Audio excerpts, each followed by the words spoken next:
It's the car of Zach Hegday, and the other one driven by Jensen Shearer. And sometimes they're a mark of that period of time, what kind of engines people were using, their own signature sound.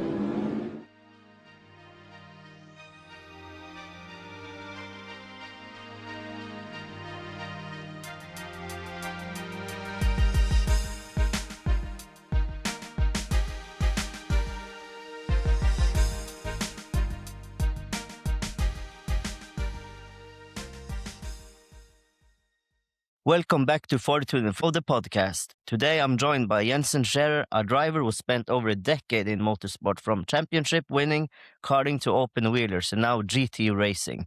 But this isn't just about trophies. Jensen is building a powerful platform where racing, business and brand comes together, backed by Rennen Motorsport and growing movement around him. This is about mindset, vision and performing under pressure. So let's go into it. Welcome. Thank you. Appreciate it. Good to be on here. It's really awesome to have you here. It's been a dream for a long time now to have someone who is driving cars on the podcast. It's going to be fun. Yeah. That's good. Look forward to it. Awesome. So I was thinking, can you tell us a little bit about your journey into motorsport and how you got started into it? And who are you, actually? Yeah.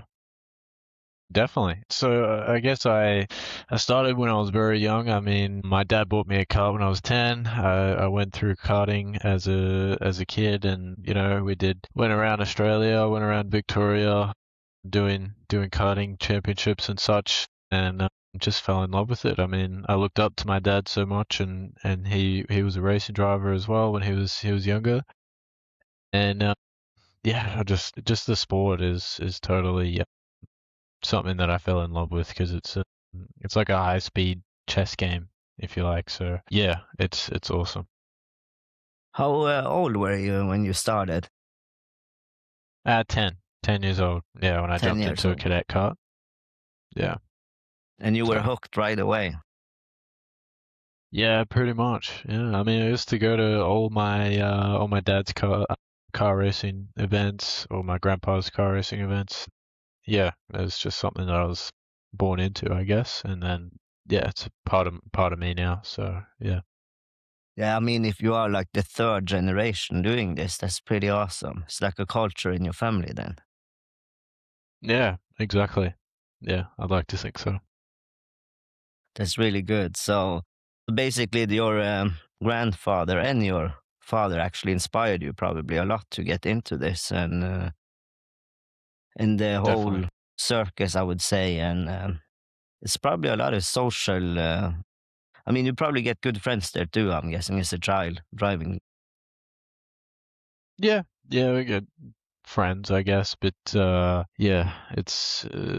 didn't honestly, like, when I was younger in karting, I didn't make a lot of friends, but as in my teens, I started to develop relationships with other drivers, and it's all a community. But then again, like, once you're out of that sort of atmosphere, which I have been a few times, not racing for a while, can feel brand new when you come back. Like, you don't know anyone. So yeah, it's an isolating sport as well. If you're doing it as a privateer, it can be, it is a team sport, but it's very, I guess, one person type stuff, unless you're running with a full team. So it was just me and my dad going through Victorian Kart Championships and different open series together, and we made the best memories. And I look back on my childhood racing it was absolutely awesome. Like, I couldn't ask for a better start to my career and my life, really. So yeah, massively grateful to my dad for doing that, and committing to doing that. So I think that's really awesome. It's something totally different growing up, I'm guessing, just to be able to live a life like that. Very fortunate.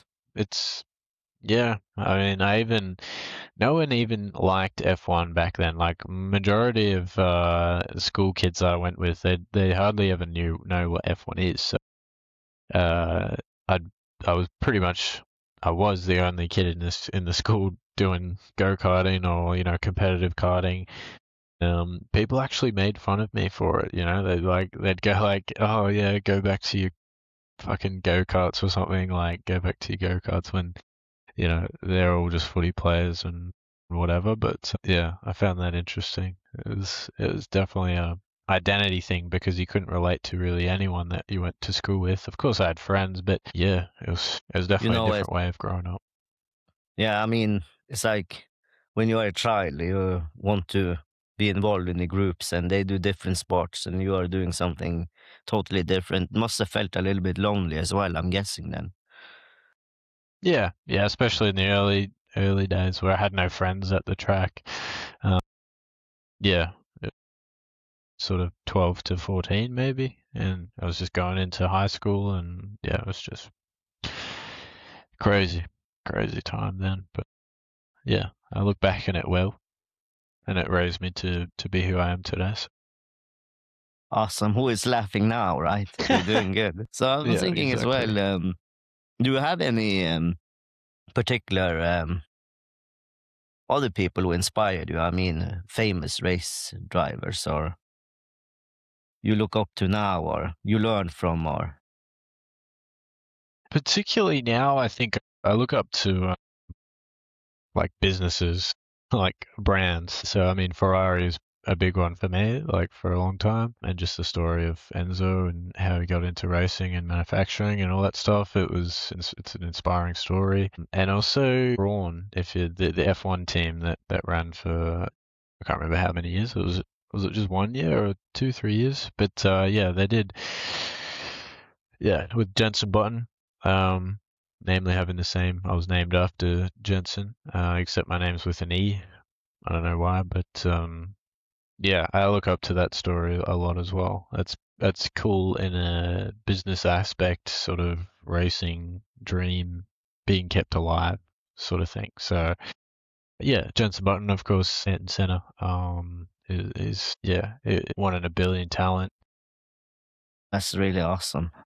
So I was thinking as well, we can just talk about like physics of going fast and talk to engineers and having the best car, and how does this really work? This is what people don't see or hear anything about. They just see That's true. Yeah. someone driving fast. There's so much behind this. Yeah.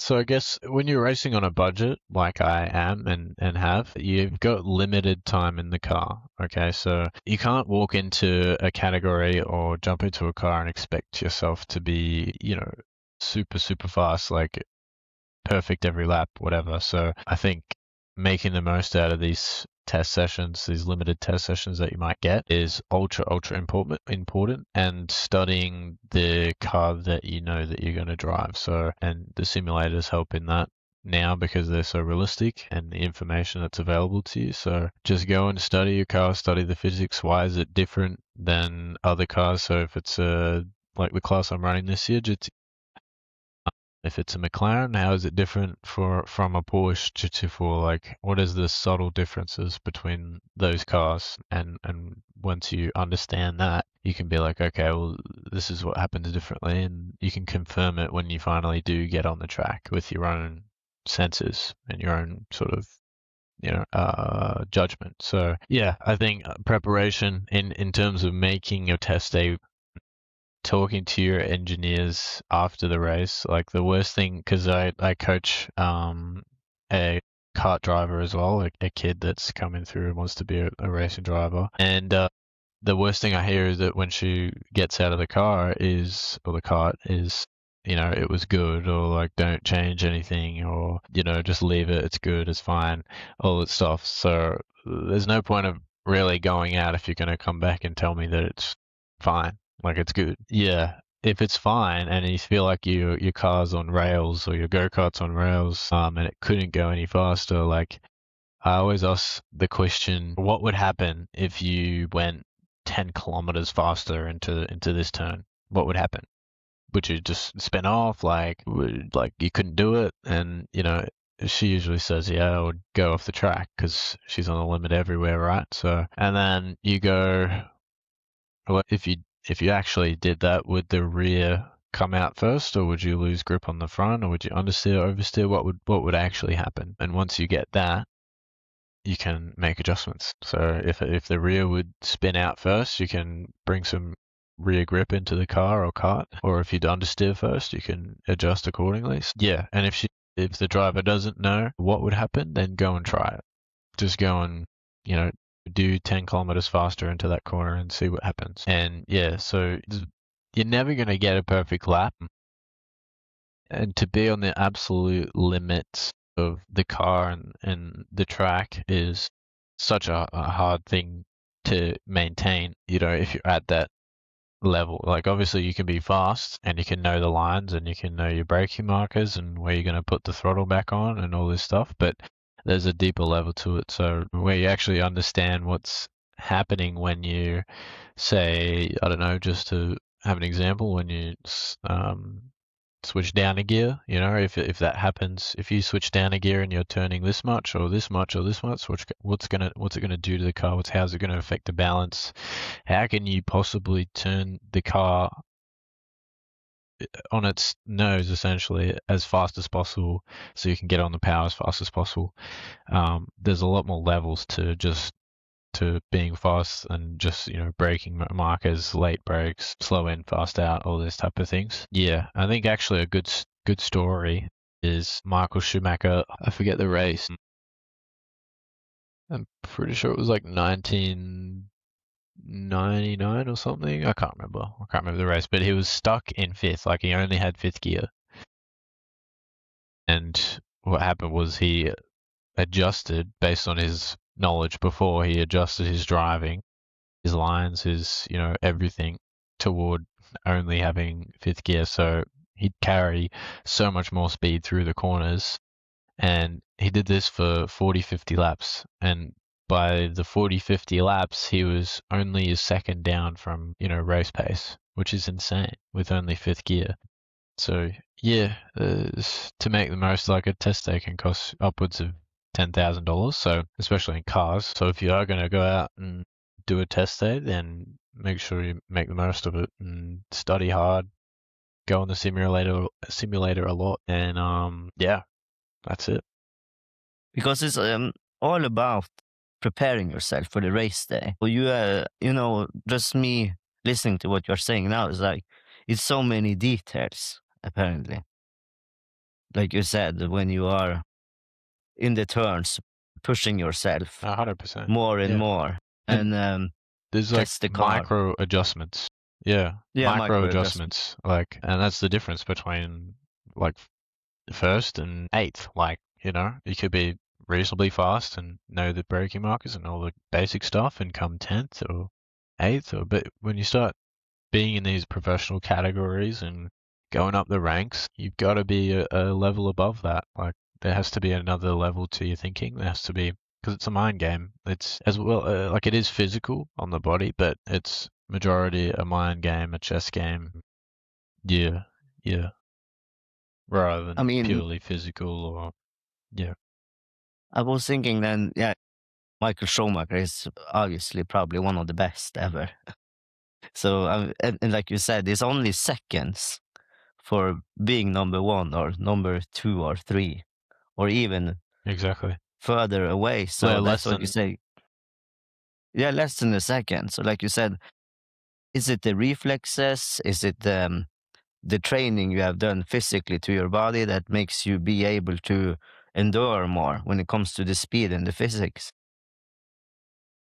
Yes, you have to be fit. You have to train. We can get into my training schedule, but yeah,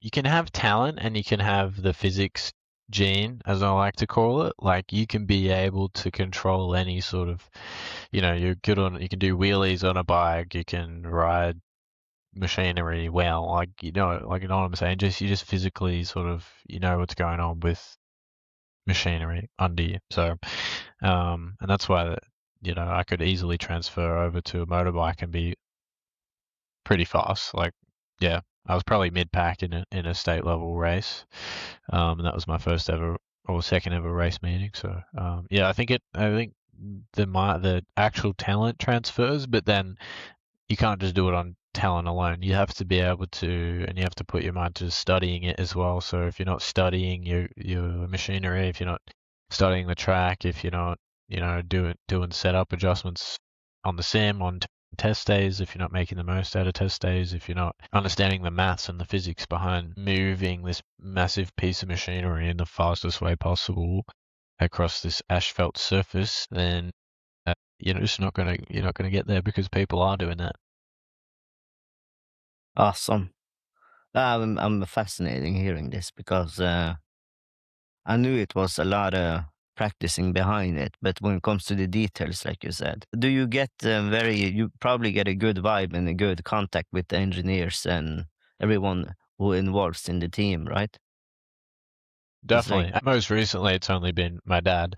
So, yeah, this will be my first season with a professional team. So we'll see how we go. but that's promising. That's really cool. What do you find are the biggest challenges you are facing in building all of this, your career and being in the start of something like this? And how do you basically overcome them? Yeah. How do you motivate yourself? Yeah. Motivation is definitely not a key part of this at all. I think there's a lot of different sort of layers where you go through the motions of, holy shit, I want to be a racing driver. I know I can make this work. Like, I can do this and do this and do this, and whatever you have in your head, it's going to be different in 2 months. Like, I guarantee. If you take action and start doing things toward building your career in car racing, the entire thing will be changed in like 2 or 3 months. All right. Just because there's different paths and lead you wherever. So, and I need to find another team or another car, another driver in about 8 days. So I'm under a lot of pressure at the moment. Yeah. But it's the reality of it, and that's what we want to get into here. So, but Sure. but it's gonna happen. I think it's gonna work. This is It'll happen a for part sure. of it. Yeah. I mean, I've got the funding part of it secured. That's what I did in the last 12 months. That's been my goal or journey, is the whole thing in itself.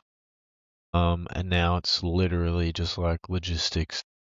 Like, I need a car, I need a team, and I need a co-driver, because in this series they're endurance races, so you have 2 drivers to a car, and that also plays a part in sharing the costs and brings the cost down as well. So yeah, I'll figure it out. Don't worry about it. But yeah, just got to decide who I give my money to, who's got a seat for me. So yeah, we'll do it. We've Yeah, got of some really course. good sponsors.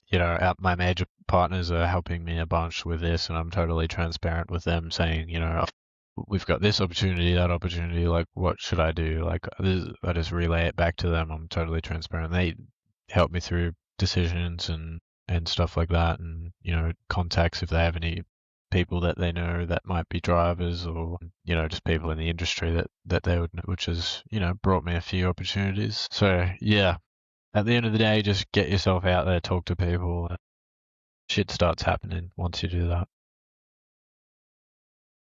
That's very good. And also, when you have been winning things before and you have been doing this for a long time, so probably helps to be in the whole community for such a long time as well. Building the Not contacts. really. Is this more like a going fresh always? Yeah, it's motorsport is filled with dumbasses, like wannabe fucking Toto Wolff pessimistic people. Yeah. And then you've got the good people that are involved in it as well. But yes, being involved in motorsport for my whole life basically literally has had no effect on my campaign this year, apart from the fact that people know that I'm a good driver and I have driving experience and I'm fast. Yeah, it hasn't contributed at all. It's all been the actions that I've taken in the last 12, 14 months toward building those connections that things started to fall in place for me. I'm glad to hear that. And that's where we can actually go now. Your brand's mission emphasizes building value both on and off the track. How do you balance performance with growing your personal and commercial presence in motorsport? Basically, how do you find these good people around you? How do you find them? around you? How do you find sponsors? Okay, so what I do at the start of my campaign was I literally, the first decision I made, the first action I took was printing like 100 brochures. Okay, and this was my sponsor proposal to people, and I'd show people, and I spent $400 on it or whatever. So now I've got skin in the game. Now I've started type stuff, and I've started talking to people about it, and I've started handing them out, and I walked around my local town just giving them out, like, oh, you'd be interested in sponsoring a race car for next year. And keep in mind, this is April of 2025, and they're like 2026, like that's fucking ages away. Like, well, just anyway, I got no one from doing that, but it gets you in the game. Like, it gives you like, okay, I'm doing this. Like, it started. And all you need is just one person to go, oh yeah, look, I'm interested. And then, who knows where that could lead, number one. But, generally, I think the most successful campaign that I ever had was on meta ads. So I had this, it was literally just a graphic of that AI made of a Porsche, outline of a Porsche. It looked real. And I just put, want your brand on this car. And it had a few dot points. And that was literally it. And I spent I think like $50 a day promoting that. And man, like the leads were just pouring in. Like people were just curious. And, the leads weren't that good because you don't give them that much information, so they don't know exactly what it is. So you get the tire kickers that are just like, oh, I'd love my brand on a race car.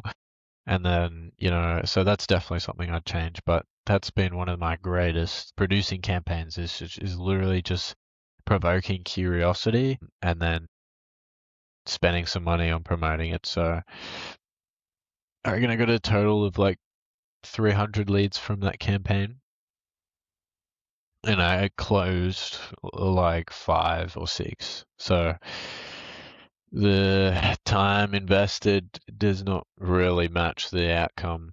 But it was a long, grueling process of talking to tire kickers and people that, are just wasting your time kind of. And I've had a few of them, so.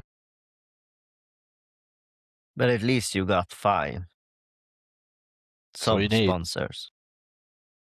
It's literally all you need to start with, at least. So that's good. But yep, 100%. But I know the digital marketing is very time consuming, and later on it's good to just have one person who only do that. It takes time. 100%, so. Yeah. So now I have people that manage the output, so content side of things, editing, all the stuff that is going to go on my social media this year. So that's all taken care of. And then I have just an admin person, not full time, just casual when I and he logs in and manages the leads and emails and whatever. So I think the goal is to own a race team.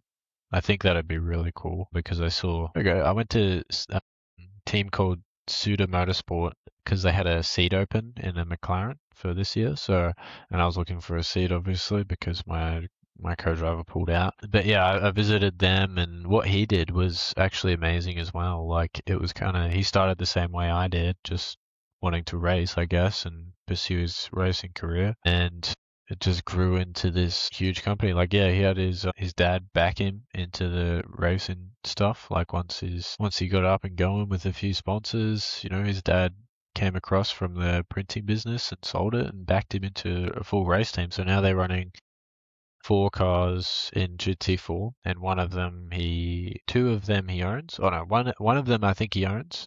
So he leases that out, or is going to lease that out, and then he races the other one with his co-driver. So yeah, that's a cool story, and that's kind of something I want to kind of mold into. I don't exactly know where I'm going to be. It's going to be somewhere, but maybe not a race team, maybe something else. Like, yeah, I don't see much attraction in actually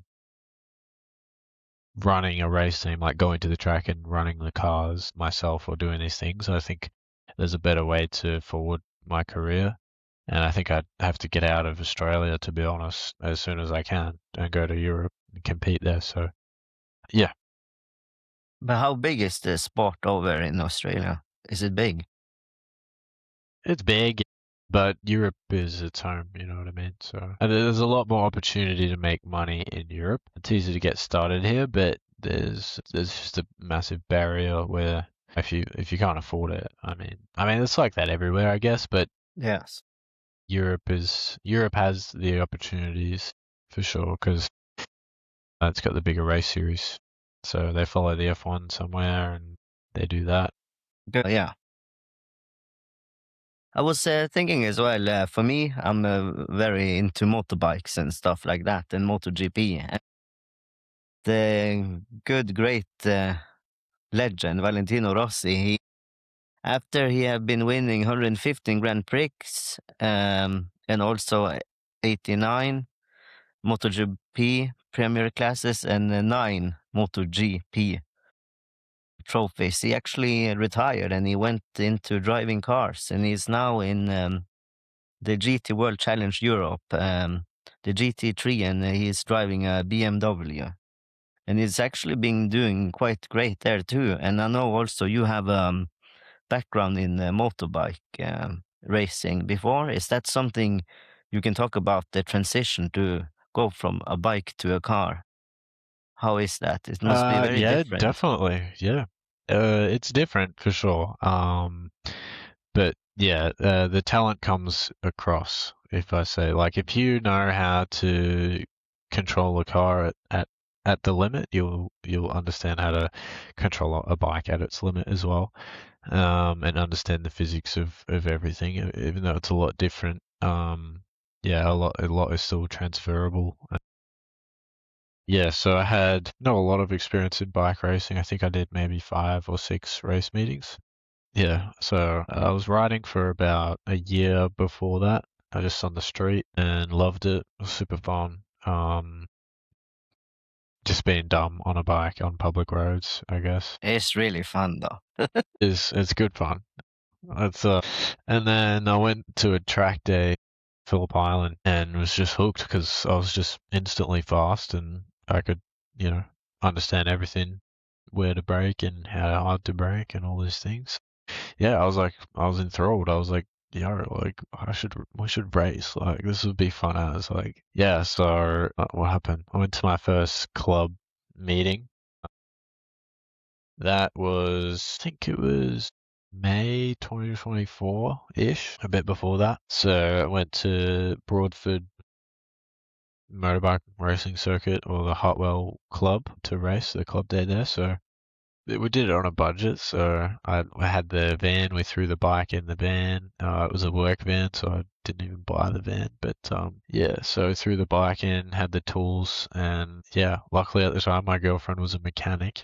So when I dropped it on the ground, I could have it fixed pretty promptly. And no, it That's was a good good. experience, and it was super fun. Like, I can't lie, like, just getting back into the racing atmosphere and staying in a shit hotel and getting up early and going to the racetrack and getting on the track. But when you go from Phillip Island, I don't know, you know Phillip Island, Yes, the yeah, yeah. track, It's amazing, to a I've track heard. like, yeah, it's such a good track for bikes. Like, it's so open and free, and just the track's huge. Like, you can let it rip. So once you get to Broadford, and I was racing a 1000cc bike in the superbike category.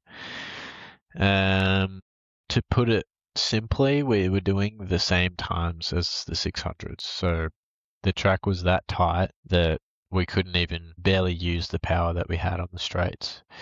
And it was just, as soon as I got out there, I knew pretty much 99% I was going to put it down that session. I was like, I'm going to have a crash at some point here because this is crazy. Like, this is insanely fucking sketchy.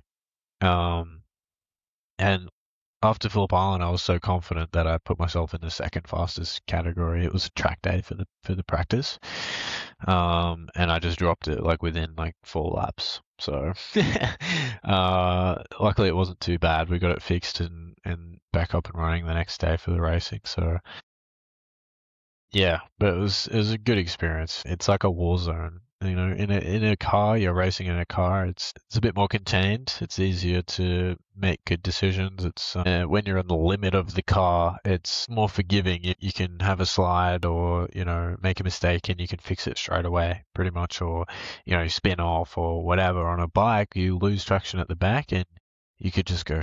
You're just off straight away. You're just dead. Like you going tumbling across the road, like whatever. Your bike's cooked just because you oversteered the like nothing. And I think Yeah, the low side or the high side.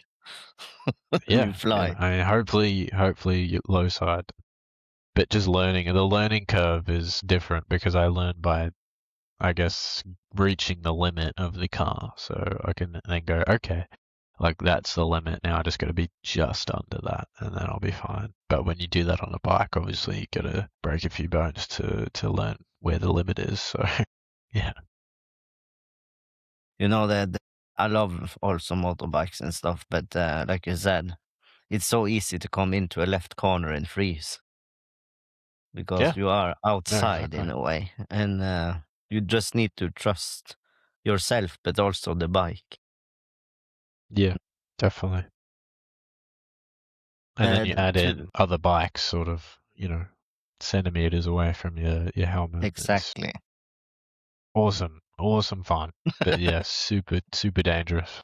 Yeah, it's super dangerous, definitely. But I was also thinking, how do you actually? How is the thrill on competing day for a race driver? You slept well, I'm guessing. You are very pumped up. You thrilled. You're ready to go. How do you prepare yourself mentally? Well, usually, on my experience, we've had practice on the Friday. So, you get a bit more comfortable with the track and the car if it's a new track or a new car or whatever. Make the most of your Friday, and then yeah, it's all about your diet and what your routine is as to how good of a sleep you get, and all this stuff is definitely very important for the next few days. So yeah, it's a thrill, but it's also a job. Do you have to be a lot at the gym? How do you Yeah, usually train? yeah, I would train a bit differently, and sometimes I make myself look like an idiot in the gym because I do weird shit. But yeah, so I did have a personal trainer that was at a motorsport facility that did specific trainings. They're one of my sponsors as well, Athletic Studio, that sponsored me to do the training. So yeah, you train. So I guess if you're just training to be fit, you do your cardio, you do your running or whatever, and you're training biceps or just normal or like whatever, right? You just your legs it's slightly different when you're training to stay still rather than go really hard at something, if you know what I mean. So you're training to not be affected by the G-forces of the car. Yeah, okay. So you're doing anti-rotational stuff, so core, anti-rotational, so a lot of sort of twisting, like body twisting it just to make your, whatever the under your rib cage, those muscles are called, to keep you centered. And then you obviously got your neck training. So you got in the gym now, I've wrapped the rubber thing around your head. It's not the high tech like helmet, but yeah. And then you just kind of train your neck by doing reps of that. And yeah, of course, like how you have the leg press, you do a leg press normally to do your work out your hamstrings. You actually don't move your legs so much, but you push it just forward with your toes like that, and that kind of trains your calves and helps you have more control over your inputs in the throttle and the brake and your feet. So yeah, there's the main stuff. And then of course your regular cardio is super important, and your diet as well is super important. So yeah. Because I've heard that you're not supposed to be that heavy. You need to really be in the You can't be that lightweight. heavy, no. And like you want to be reasonably flexible as well. Like you don't want to be this huge muscular like dude, because well, number one, you just be uncomfortable in the car, and you'll be potentially overweight to have the best setup in the car. So if you've got less weight, then it's easier to put weight where you want it to be rather than it all being with you. Yeah, I'm just now trying to put on maybe 3 or 4 more kilos just in muscle, but yeah, that's about it. A lot of details when it comes to the training then. Yeah, diet, and I can hear that. Awesome. Yeah, yeah, definitely. We also need to talk about what kind of car are you driving now? Who fucking knows, man? It's going to be some type of GT4. Yeah. It's either going to be a Porsche GT4, McLaren GT4, Audi GT4. There's a few different teams that I'm looking at. That's pretty much it. So yeah, I don't know exactly. I don't own a car, so yeah, who knows? I'm just looking for a seat at the moment. So yeah, I'm potentially looking at buying one. I think if I bought one, it'd be a Porsche GT4. They seem to be the most balanced. And if you get them right in setup and you understand it and all that stuff, I think it is the fastest, most rewarding car. Yeah, Have you been? my driver style? Yeah, okay, your driving style, yeah. Yes. And how do you get the driving style? How do you A lot get of the people driving don't style? I have understand no this. idea. It's like magic or something. Yeah, actually, I have no idea. You know, like Max Verstappen has this crazy driving style of being very pointy on the front end and controlling oversteer, and we can see that it doesn't fit with anyone else. So all of his teammates are not able to adapt to his driving style or the way the car was set up. The way the car was built, actually, it's not really set up at all. They've built it around Max, so yeah. Good luck to anyone that tries to jump in there, unless they. He's very special when it comes to driving, though. He's one of a kind. Definitely. Yeah. Awesome driver. Yeah. Yeah, he's definitely. It's been so much fun to watching the Formula One now, last couple of years, and yeah, it has. Yeah. a lot of there's a lot of good drivers, but you can see a few of them. They are definitely on their own level in some kind of way. Yeah, definitely. Yeah, I'm excited to be going to the F1 this year. One of my sponsors has invited me on there, so Nice. yeah. Shout out to Mainliner for getting me a ticket, which is my dad's company. Awesome. Yeah, Where so is that'll be cool. you We're going with then? what's that? Where are you going to watch it? It's called the Precinct, I think. It's like turn 1 and 2. The Melbourne Grand Prix. Yeah, F1. Awesome. Yeah, I always have I a got a few dream I want to friends. go and see it.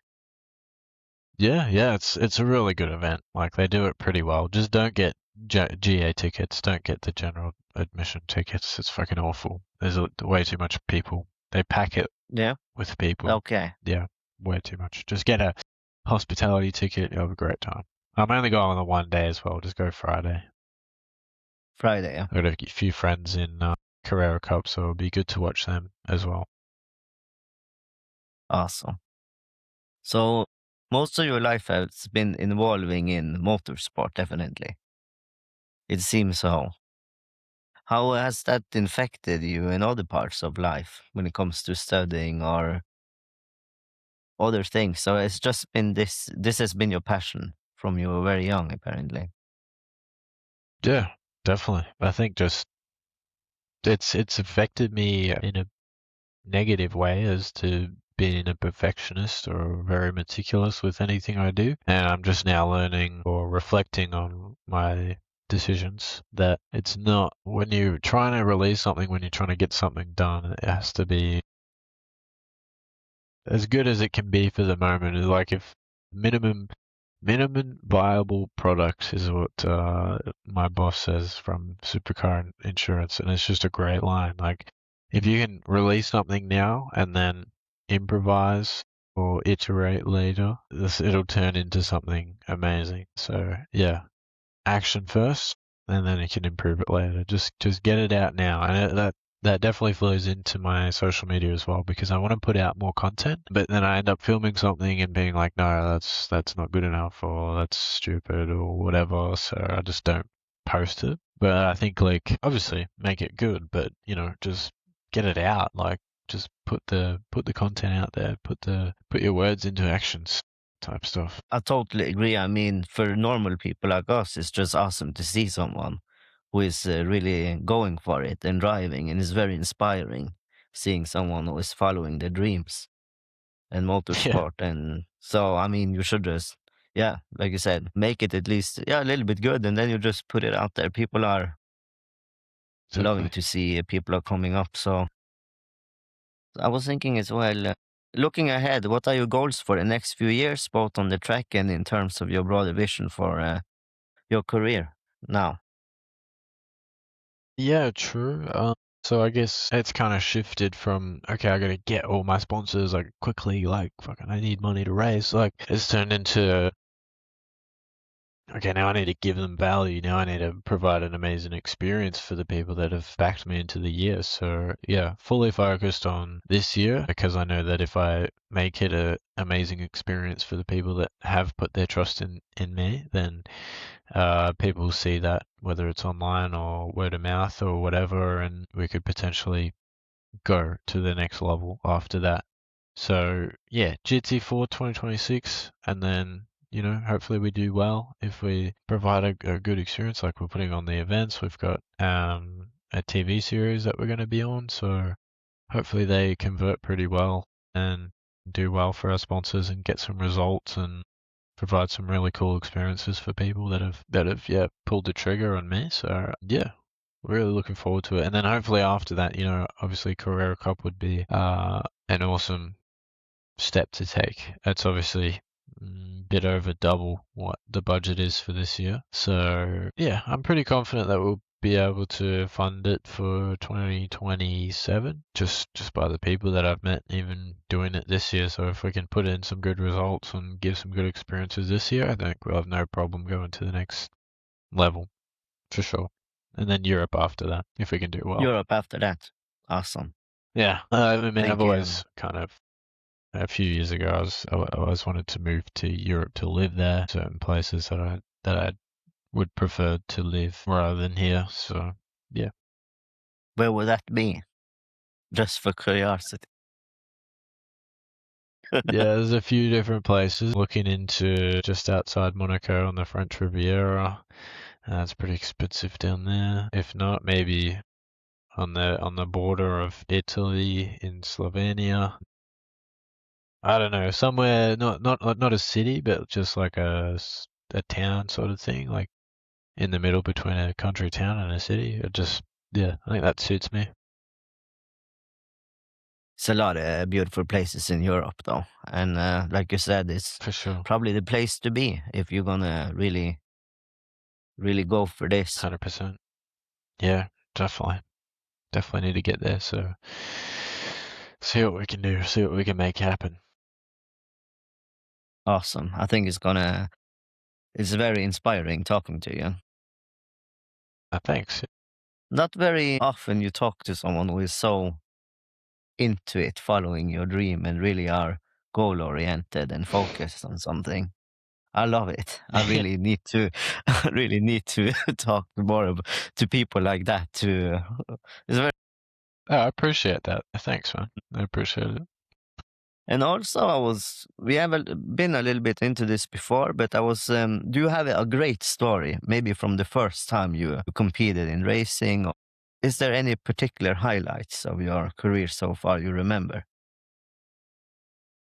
Look, not particularly. I mean, in karting, we did have some really cool weekends, and it's kind of all, yeah, it was a while ago. Like, I would say that I finished karting probably when I was 18 or 19, and then after that it was a few test days in a Formula 3 car and a few open, sprint events, all that type of thing. So, yeah, I think the karting days where we went, around Victoria doing the open series, like, Golden Power or whatever open series it was, I think they were some of my best experiences. Yeah, mostly because it was just with my dad. Like, I just enjoyed being with my dad, and he was there just totally committed to helping me race. And he was doing it on a budget as well. Like, he wasn't super rich or anything.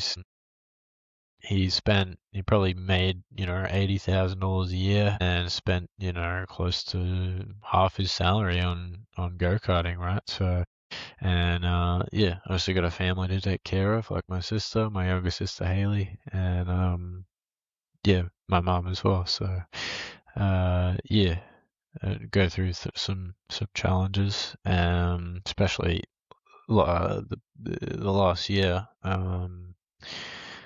Yeah, I lost my mum to cancer, like midway through the year, I think September. So that was definitely a huge hit to our family, and it just put us in a slump for a while and didn't really know what to do with ourselves. And especially Dad, like, he was, yeah, we were all just a bit lost, really. Yeah, so, but you got to push on, and we've done some things to pay homage to my mum, and we'll chuck a thing on the livery, maybe just a little memorial. So I'm very sorry to hear that. yeah, It's a horrible disease, and yeah, it's affect a lot of people. My dad had cancer 2 times, and he pulled through. So I'm very glad for that, obviously. But I know how much it's affect people and families, and it's yeah, a horrible disease. I'm very sorry to hear about that. no, I appreciate it. Thank you. And I'm glad you are pushing forward, and you all are, despite of it, moving Exactly. forward. Yeah. No, she's still here with us, just Yes. giving us direction and guidance. Yeah, it's all good. Yeah, this is something that I think is important to talk about as well.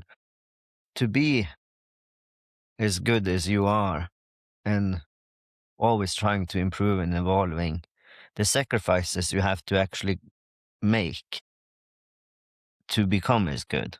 What is that? If you can think of 3 things, because a lot of people will benefit to hear something like that. Because Sure. people are Yeah. always striving to get better in life and whatever they are doing. Yeah. What was it? If you 3 have, things, 3 challenges. yeah, or do you have any sacrifices you have made to become as good as you are now? That's right. And Yeah.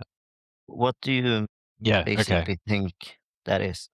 Definitely. I think naturally motorsport is isolating. I'm not sure if we're talking about motorsport or just life in general, You can but I do think, both.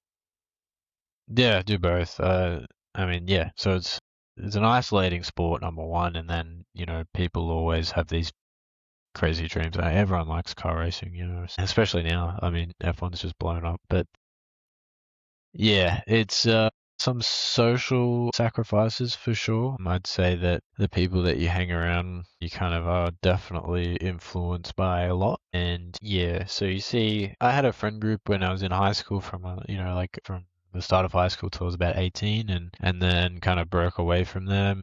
Had a few different friend groups, but never really, I've, found a group that I always go and hang out with every weekend. And for better or for worse, I've created my own sort of socialness or whatever, way of talking, way of working. I know exactly what is going to help me in my daily life because, and I'm not having these outside influences that are telling me whether it's right or wrong or do this or do that, or, they don't have to tell you either. They just do it and you see it and you're automatically influenced by that and you go, okay, that's normal. Whereas maybe what you need is a little bit different or something like that. And also when you're starting something like this, like I started this campaign, the motorsport campaign, injured in a wheelchair because I broke my collarbone and my foot at the same time, so I couldn't have crutches and I couldn't have, I had to look after my arm as well. So yeah, and just That must have being been challenging. disabled basically.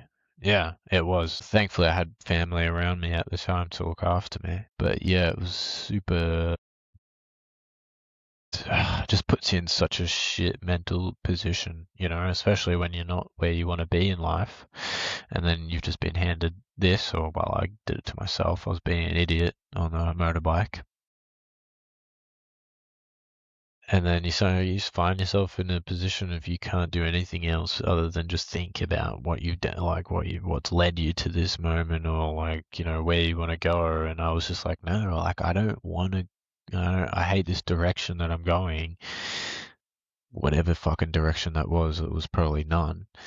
Where I was kind of just cruising along. I was doing marketing. I had a marketing agency with about 3 clients, and I was just very comfortable. And it wasn't. I lost the passion for growing that agency and trying to get other clients and do their marketing and stuff. I just had my set clients that they pay me monthly, and I do their stuff for about 5 hours a day, and that was kind of it. So yeah, and your mind can slip in terms of like routine. So if maybe you don't do a specific thing that you told yourself you were going to do, and then it's all sort of a push and pull technique where if you don't do something that you said you were going to do or wanted to do, it creates like a shit momentum. Whereas if you do that thing, it's a good momentum. So you're never really staying still. You're either going forward or you're going backwards. There's no such thing as like staying still in life or in anything. So,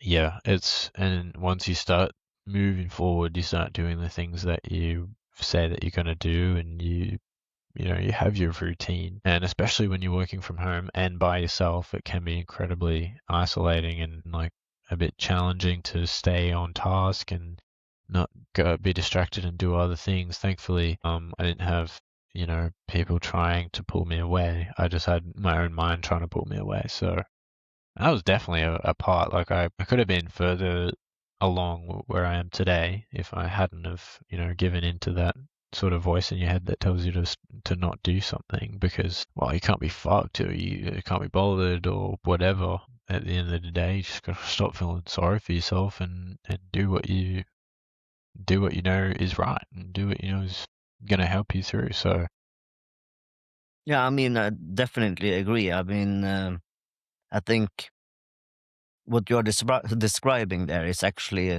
some kind of depression as well. It seems to me yeah, like you were sure, in a very dark place where you lost a little bit your way and your focus, and it happens, of definitely. course, very easy. It can happen when you are in such a disabled place, especially when your whole life is evolving of you having a functional body and a mindset to do something like this. Yeah, But 100%. I think that you probably learned something from it as well.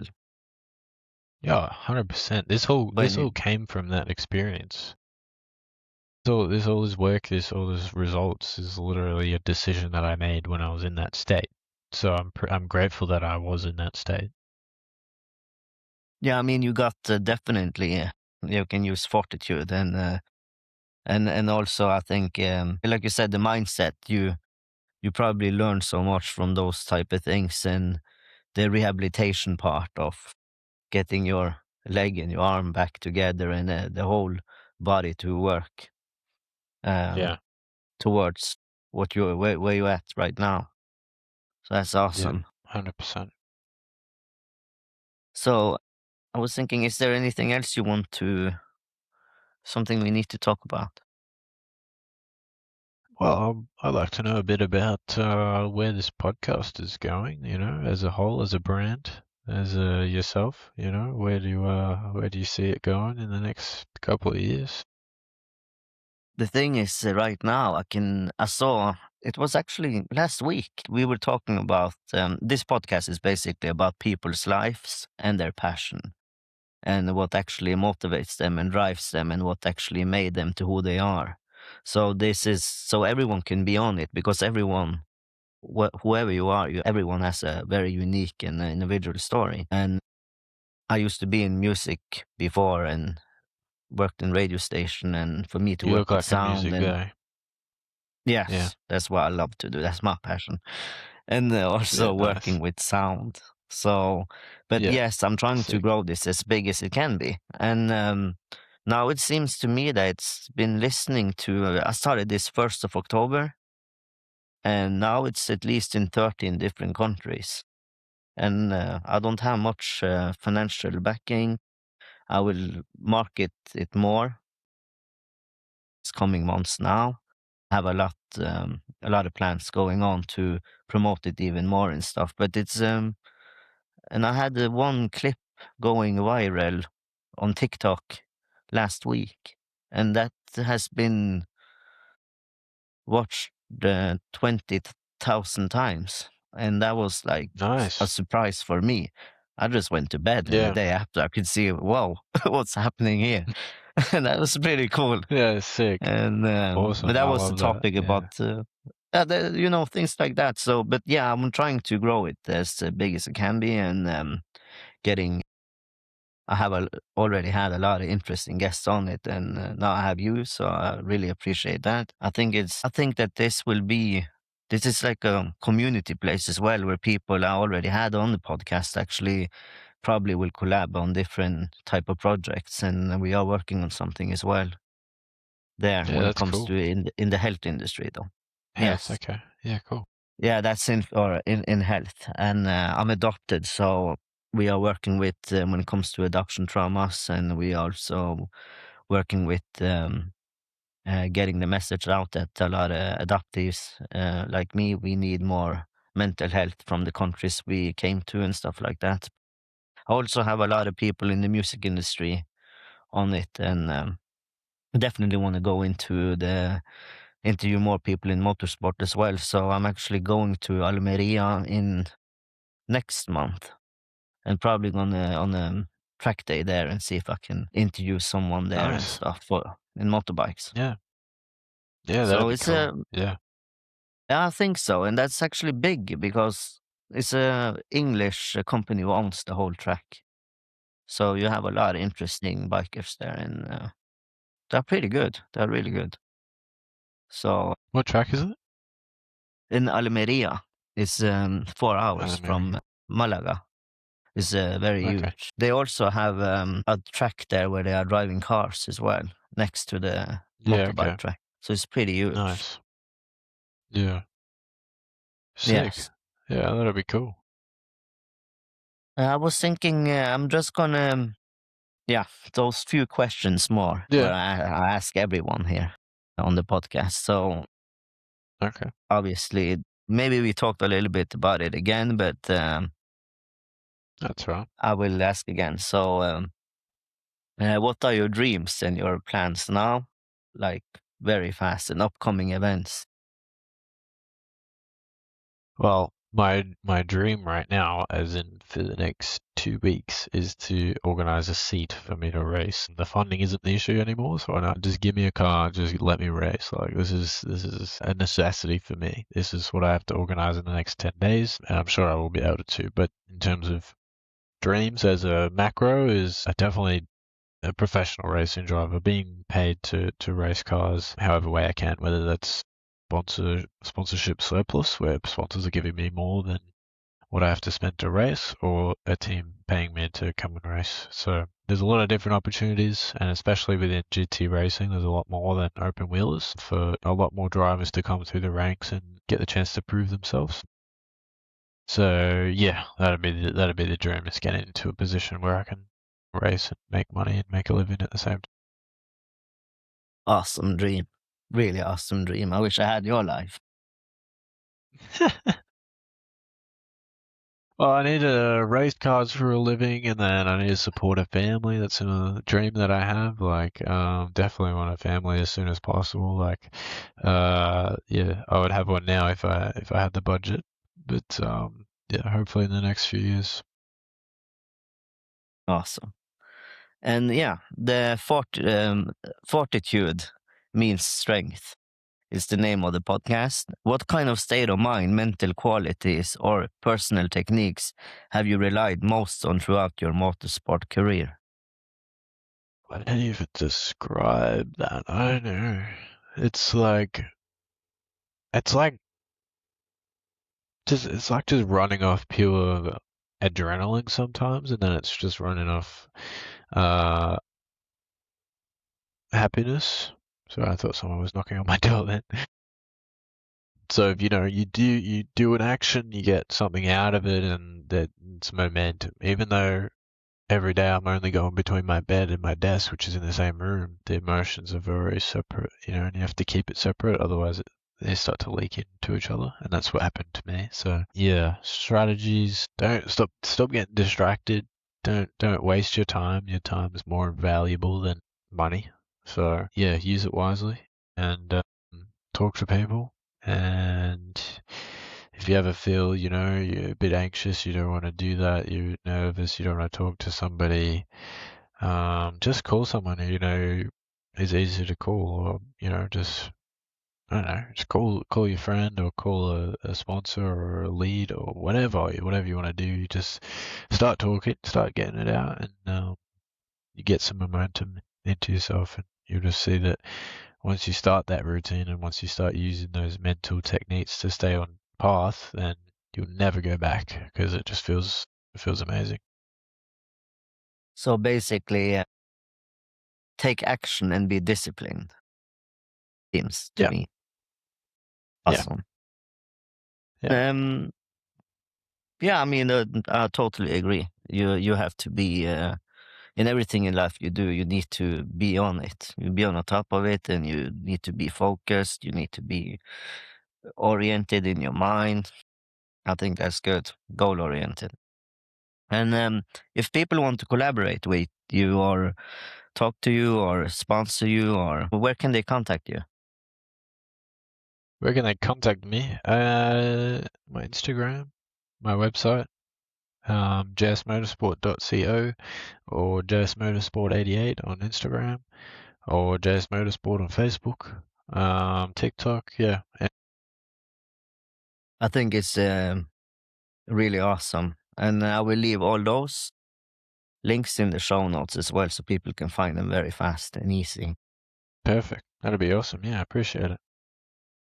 I think it's so awesome I feel very blessed that in this podcast I've created, that I can be able to talk to people like you and other people as well, but it's very inspiring. And I'm Yeah, I learning so appreciate it. much. Thank you. It's a pleasure to So be on here.